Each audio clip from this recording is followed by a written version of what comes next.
Sejam bem-vindos a mais uma edição do Conexão Ibérica. Este é o seu programa semanal, onde falamos sobre as principais notícias, tanto em Portugal como em Espanha. Para mais uma edição, tenho comigo o meu colega Pablo Gonzalez. Olá, Pablo, tudo bem? Todo bien. Então, e as notícias desta semana foram?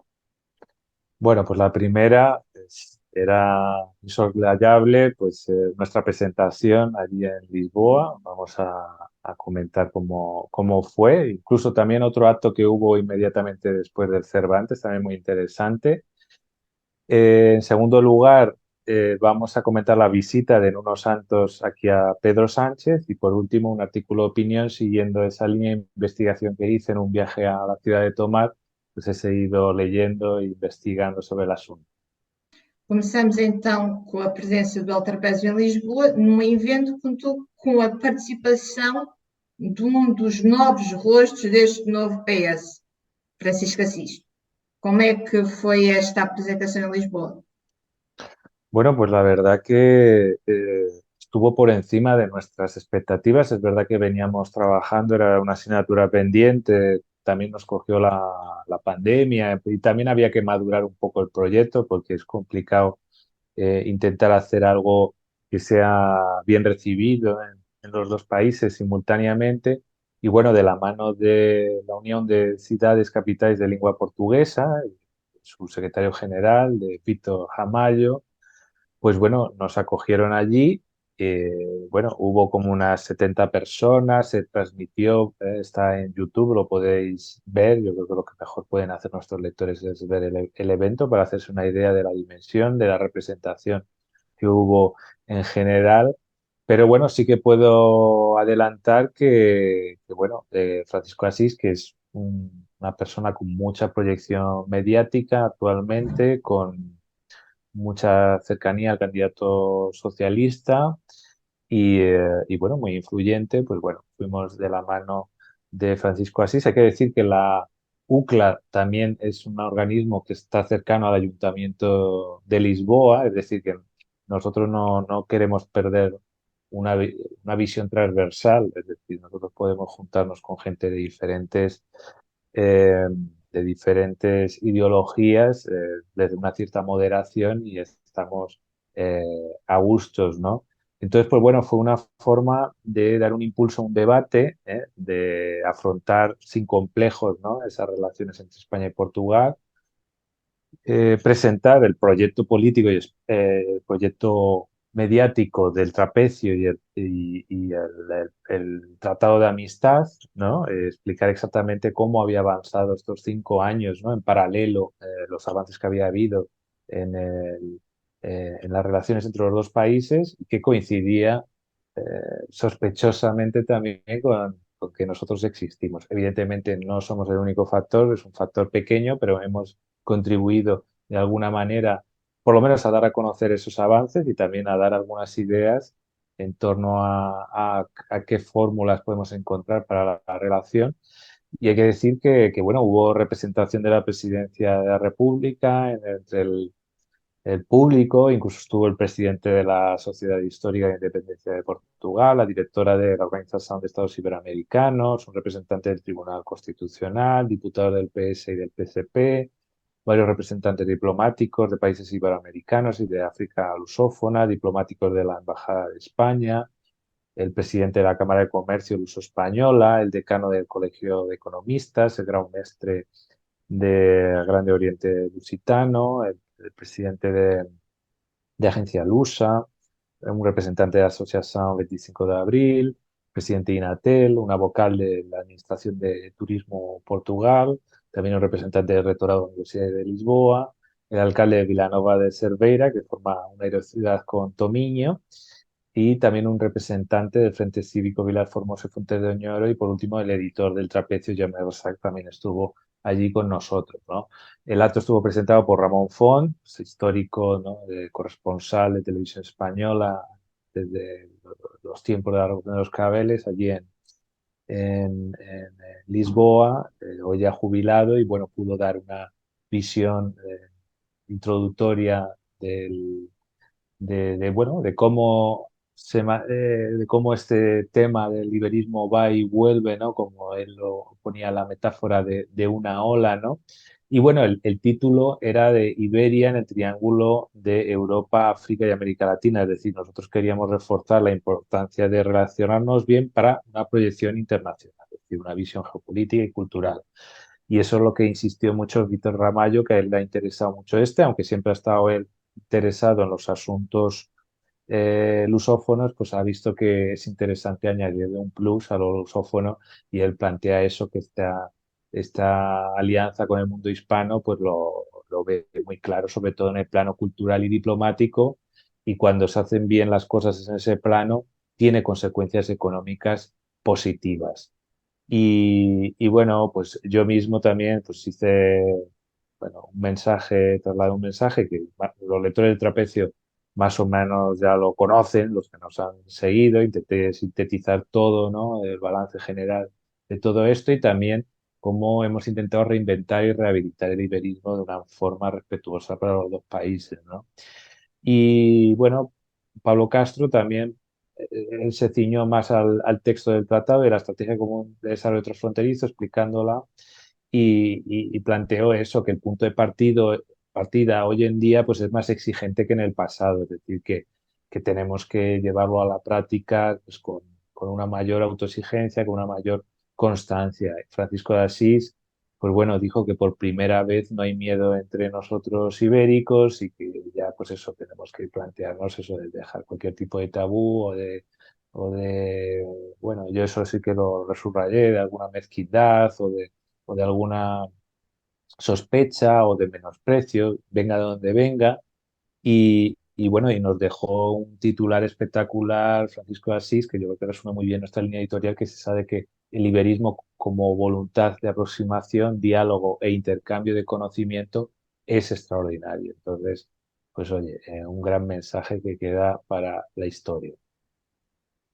Y Agora, por último, perdona que se me escapaba, era el acto que hizo un poco después, unos días después, el Instituto Cervantes, que incluso hiciste tú la noticia, estuviste muy atenta a, pues eso, a ese mensaje que lanzó Carlos Reis y que dialoga muy bien con ese mensaje de Francisco Asís, ¿no? Que decía, liberismo es un concepto de constante evolución. Pues bueno, en el Instituto Cervantes se ha presentado el libro Iberismo y Transiberismo, mitos, traumas y representaciones, que está gratuito. Hemos puesto el link. Y bueno, esto viene del centenario de Saramago, de una de las intervenciones. También lleva una introducción que nos citan, por cierto.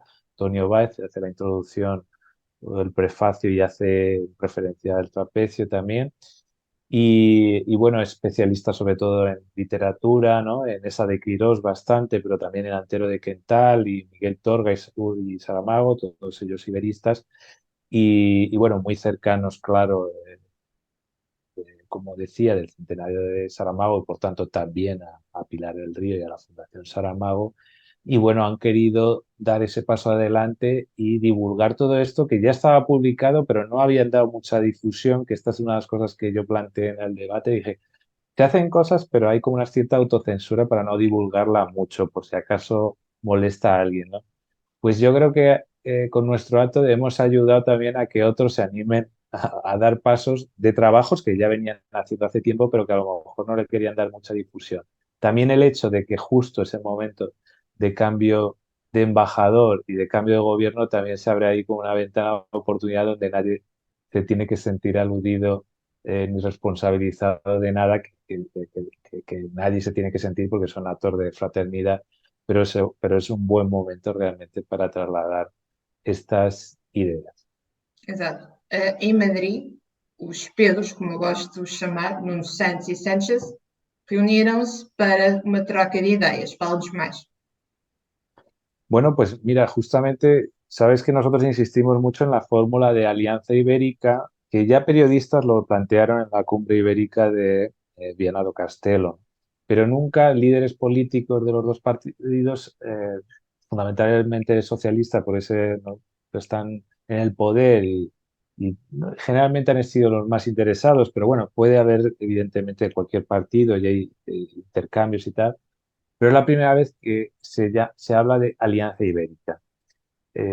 Antonio Costa había hablado de articulación ibérica, en consecuencia de aquello de la sección ibérica, solución ibérica, había dicho Pedro Sánchez, pero Alianza Ibérica no. Y eso era una cosa que lo planteaba el Foro Cívico Ibérico, lo planteábamos nosotros y yo insistí mucho en Lisboa.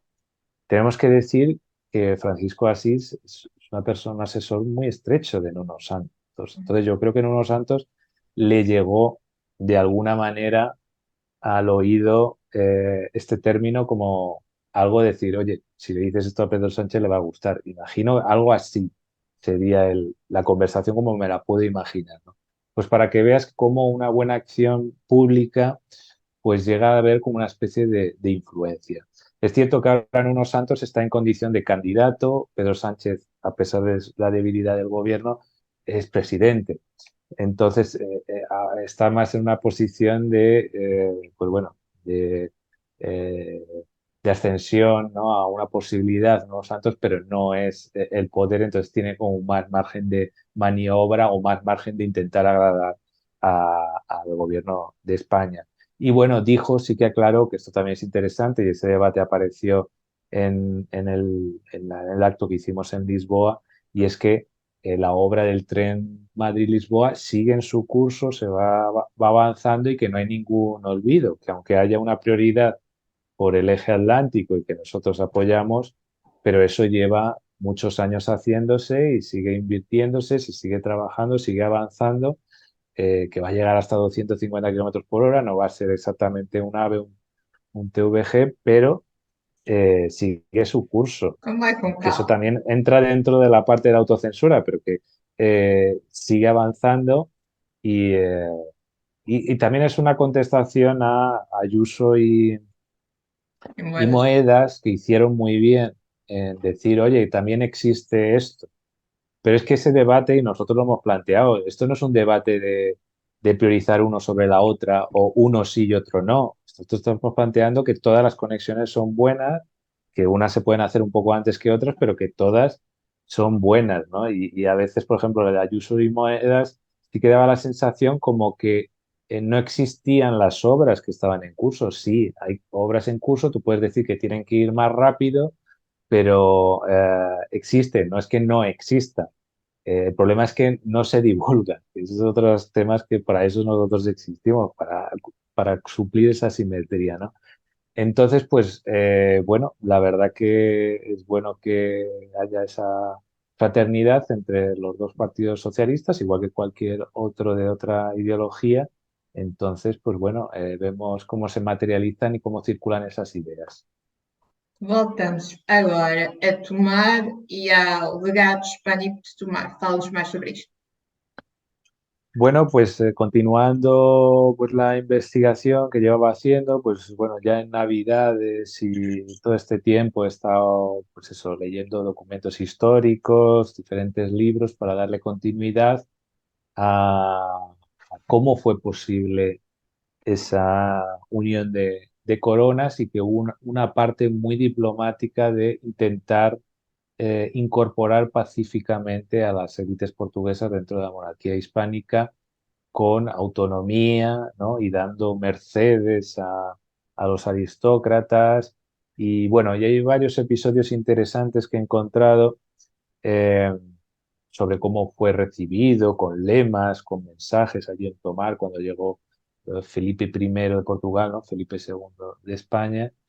Y bueno, pues yo creo que es muy interesante ver cómo hay un punto intermedio, ¿no? Porque entre los que puedan decir, no, era una especie de capitulación de guerra y otros podrían decir, es que eran unos privilegios excesivos lo que se dio ahí en Tomar, ¿no?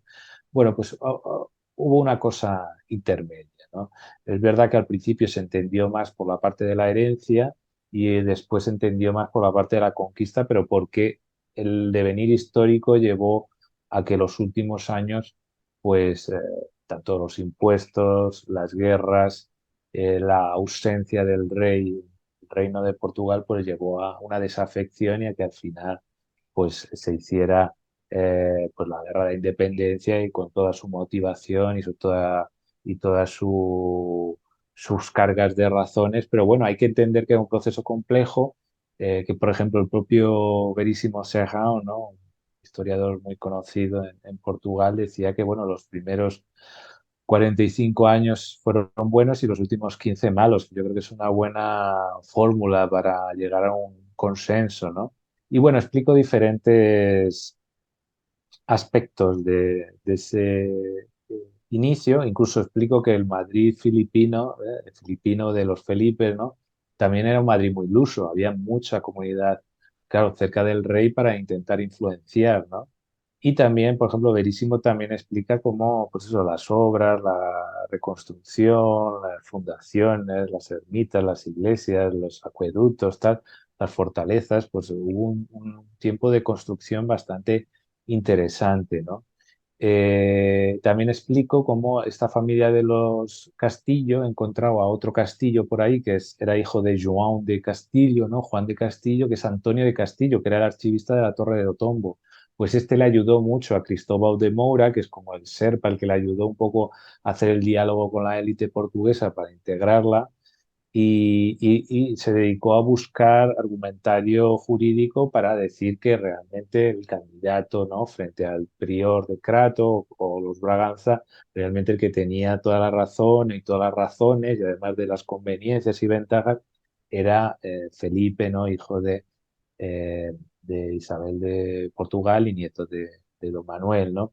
Entonces, pues hubo, pues eso, se implicaron muchos profesores de derecho, hubo una gran movilización también a nivel ideológico para intentar, pues eso, justificar, ¿no? Una, una unidad peninsular dentro de la autonomía que tenía el reino de Portugal, ¿no? Y bueno, pues ahí yo explico porque queda muy reflejado y también explico que la mala imagen, aunque siempre ha habido un sector anticastellanista en Portugal y con sus razones, pero hubo un ascenso del anticastellanismo justamente coincidiendo con el ascenso del antiiberismo, ¿no? Y entonces, es decir, el ascenso del iberismo provocó un antiiberismo y eso se reflejó en la historiografía, ¿no? En particular, hay un libro, ¿no? De Luis Augusto Rebelo da Silva que se llama Historia de Portugal, los séculos XVII y XVIII, que pues llevó a cabo toda esta idea del captiverio y todo esto, entonces, y esto fue apoyado por ejemplo, el rey Pedro V, ¿no? O fue encomendado, y es ahí donde realmente se crea esa idea de la Unión Ibérica, entonces está muy relacionado. Yo sé que hay a veces que es mejor dejar el pasado en paz y centrarnos en el presente y el futuro para ponernos de acuerdo, pero a veces hay que abrir el melón porque muchas veces todos esos prejuicios vienen de una mala interpretación o de ver de qué manera podemos debatir para que la cosa se quede un poco tranquila, ¿no? Y bueno, pues ya para terminar, simplemente decía eso, que hubo unas cortes en Tomar, hubo otras cortes en Lisboa en 1619 y que es importante que se conozcan.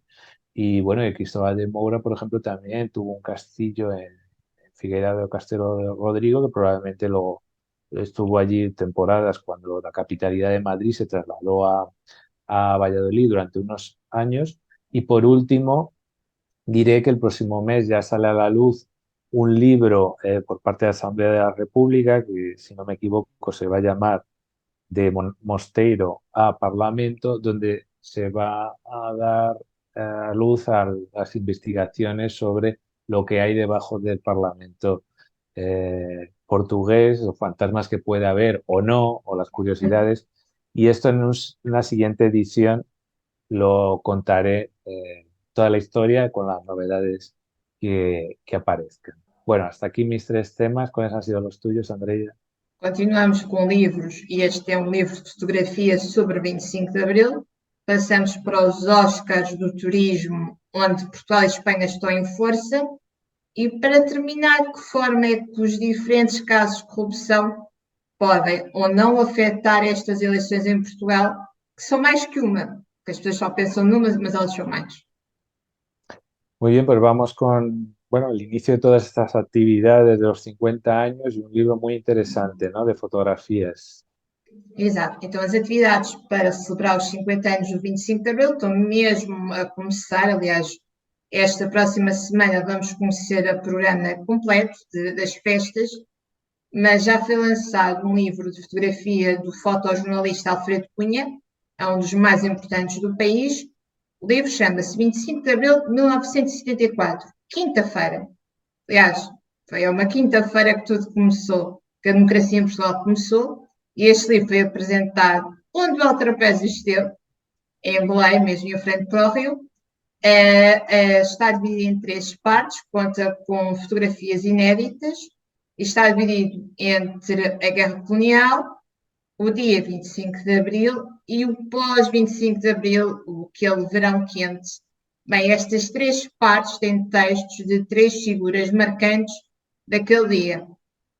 Começamos com um militar que nos relata o que foi a Guerra Colonial para eles, passamos para um jornalista que esteve também no 25 de Abril, naquele dia, também saiu à rua, tal como Alfredo Cunha estava pelas ruas de Lisboa, e foi fotografando os militares ao longo das principais artérias da cidade, e terminamos com Fernando Rosas, que é um conhecido historiador português e uma figura política, que nos conta de que forma é que Portugal viveu aqueles primeiros anos em liberdade. Este livro, 25 de abril de 1974, quinta-feira, conta também gravuras, com gravuras de um dos mais importantes artistas portugueses contemporâneos, que é o Vils.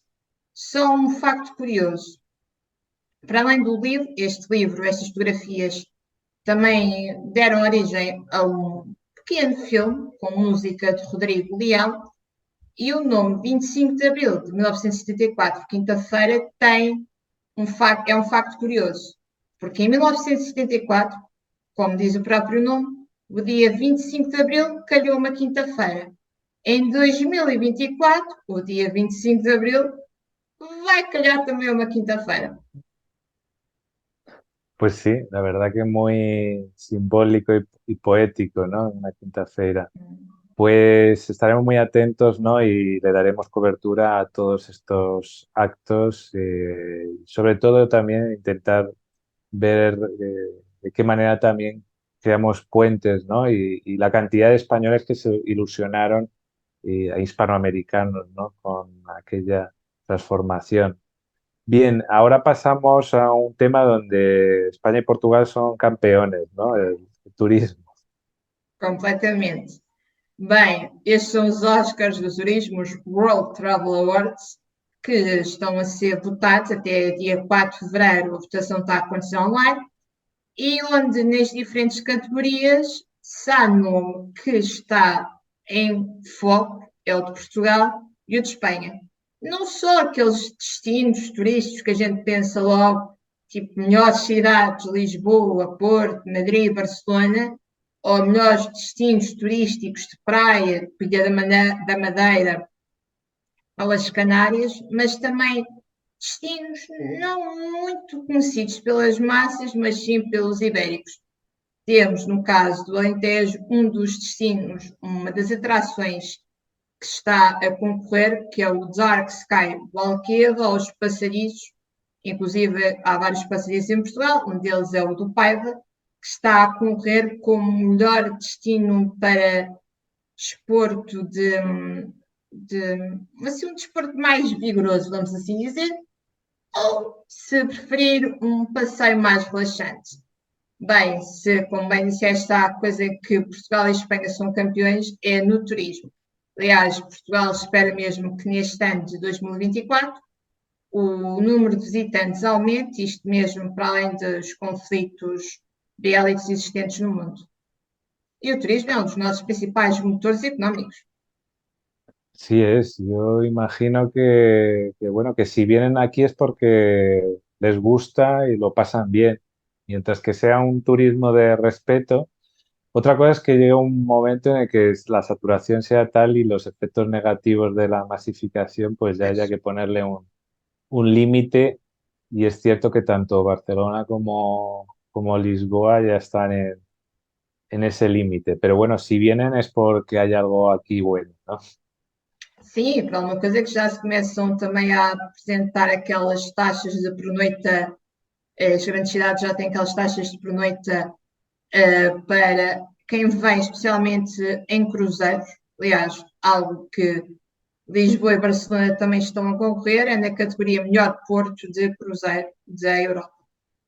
Sí, sí, sí, sí, no, cada crucero se llena completamente la ciudad. Pues, y por último, vamos a un tema muy de actualidad en torno a la corrupción y elecciones, porque esto está en varias elecciones.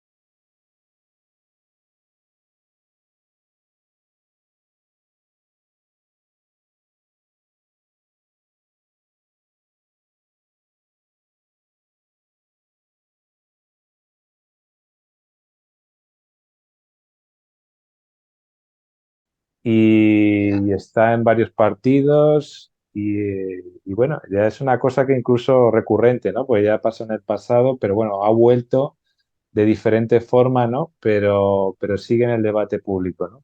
Exatamente, então Portugal está com eleições, vai ter eleições nos Açores, o governo caiu não por corrupção, foi uma retirada de apoios que fez que o governo caísse, e temos eleições, agora vai ser agora em março em Portugal continental e nas ilhas também, como é. Isto devido a um caso de corrupção, mas já não é bem sequer corrupção, porque afinal o nome não era António Costa, mas Costa e Silva, mas ele fala assim tudo que foi quase uma espécie de mini-golpe para retirar o primeiro-ministro socialista do poder, mas vamos a eleições.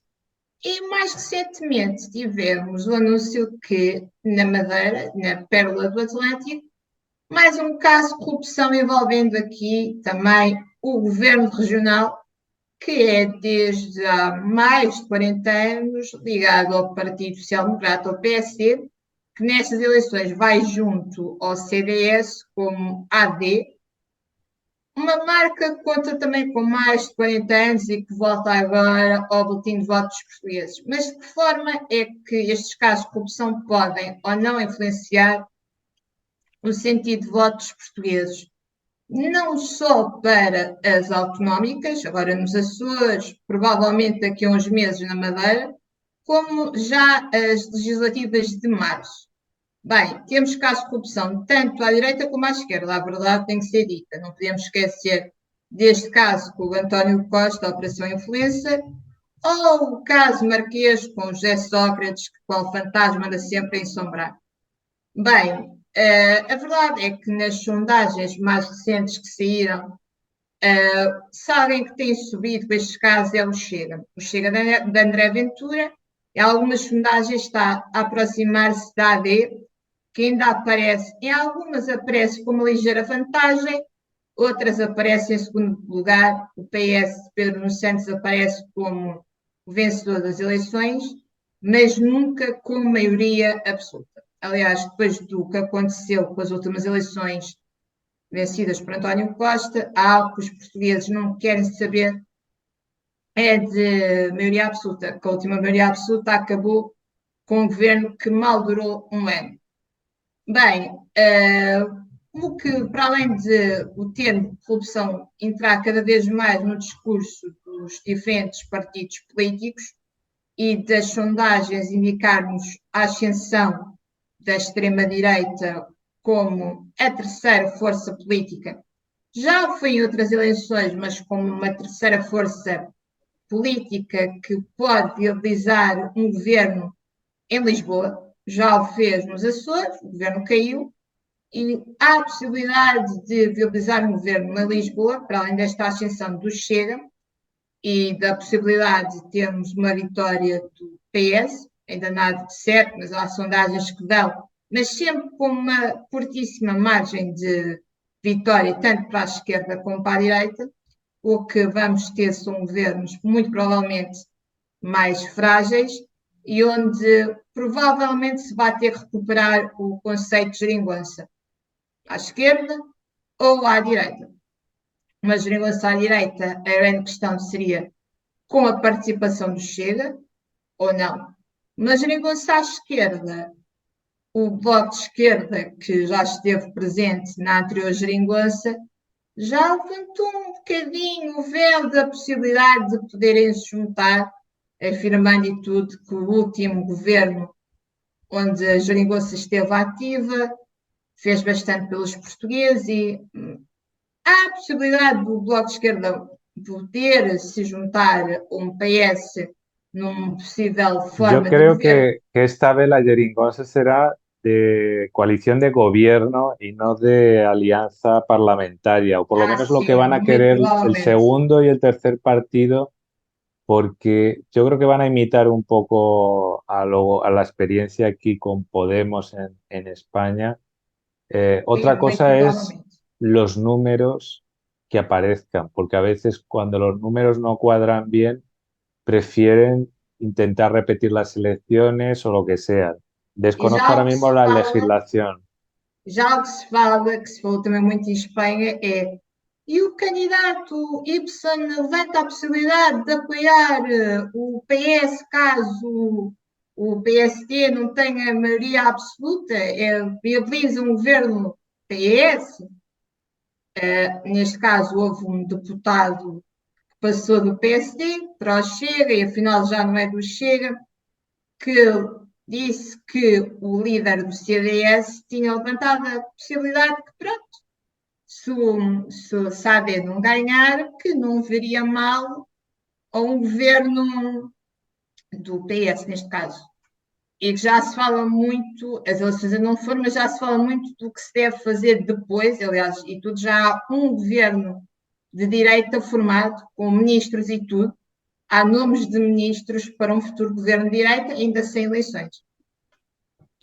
Muy bien, pues estaremos muy pendientes de todos los debates y esperemos que se normalice el asunto, porque más que nada, por ejemplo, para las cumbres ibéricas o la política internacional, sí que es bueno que haya gobiernos estables, que cumplan sus mandatos y que puedan hacer su gestión pues con todos los poderes necesarios, ¿no? Exato.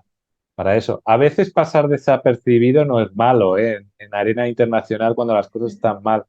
Pero es verdad que, oye, con arrojo y con esa sintonía que ha habido entre España y Portugal, se ha tenido una influencia mayor que otras veces. Entonces, tampoco podemos perderla en estos tiempos. Así que espero Exato. que haya un nuevo gobierno y estable, sea el que sea.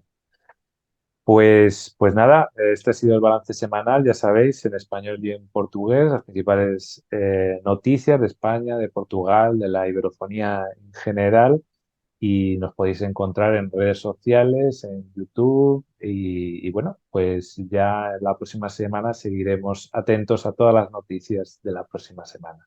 Muchas gracias. Até a próxima.